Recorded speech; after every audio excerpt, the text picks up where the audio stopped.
ఓం శ్రీమాత్రే నమః. ఈరోజు మనం విష్ణు సహస్రనామ పారాయణంలో 7వ శ్లోకంలో ఉన్నాం. 1కి 10 సార్లు నేను రిపీట్ చేస్తున్నాను, మీరు కూడా నేర్చుకుంటారని. తప్పకుండా ఈ 7వ శ్లోకం కూడా నేర్చుకోండి. అలాగే ఈరోజు 7వ శ్లోకం నేర్చుకుందాం.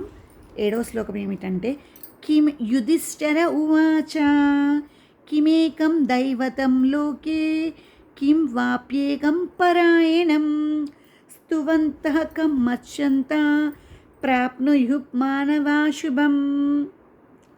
కిమేకం దైవతం లోకే కిం వాపేక్యం పరాయణం స్తువంతః కం కమచ్చంత ప్రాప్నుయుః మానవా శుభం. కిమేకం దైవతం లోకే కిం వాప్యేకం పరాయణం స్తువంతః కం కమచ్చంతః ప్రాప్నుయుః మానవా శుభం.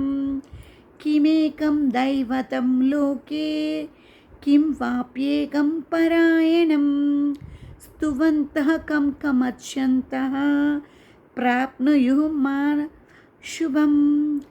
యుధిష్ఠిర ఉవాచ కిమేకం దైవతం లోకే కిం వాప్యేకం పరాయణం స్తువంతః కం కమచ్చంతః ప్రాప్నుయుః మానవా శుభం. కిమేకం దైవతం లోకే కిం వాప్యేకం పరాయణం స్తువంతః కం కమచ్చంతః ప్రాప్నుయుః మానవా శుభం.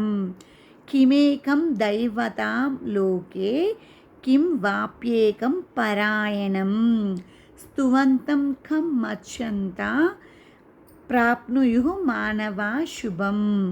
మళ్ళీ ఒకసారి రిపీట్ చేస్తున్నాను. 1కి 10 సార్లు రిపీట్ చేస్తున్నాను. తప్పకుండా మీరు కూడా నేర్చుకోండి. నాతో పాటు నేను కూడా నేర్చుకునే స్టేజ్లోనే ఉన్నాను. మీరు కూడా నాతో పాటు నేర్చుకుంటారని ఆశిస్తున్నాను. కిమేకం దైవతం లోకే కిం వాప్యేకం పరాయణం స్తువంతం కం మచ్చంతః ప్రాప్నుయుః మానవా శుభం.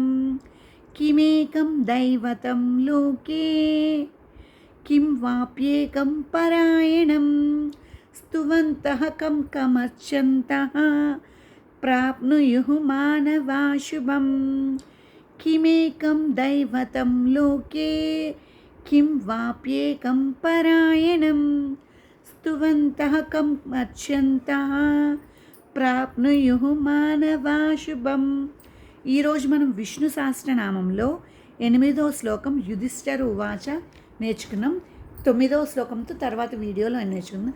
ఆ అయ్యవారి కృప కటాక్షం అందరిపై కలగాలని కోరుకుంటూ మనం తర్వాత వీడియోలో మళ్ళీ కలుద్దాం.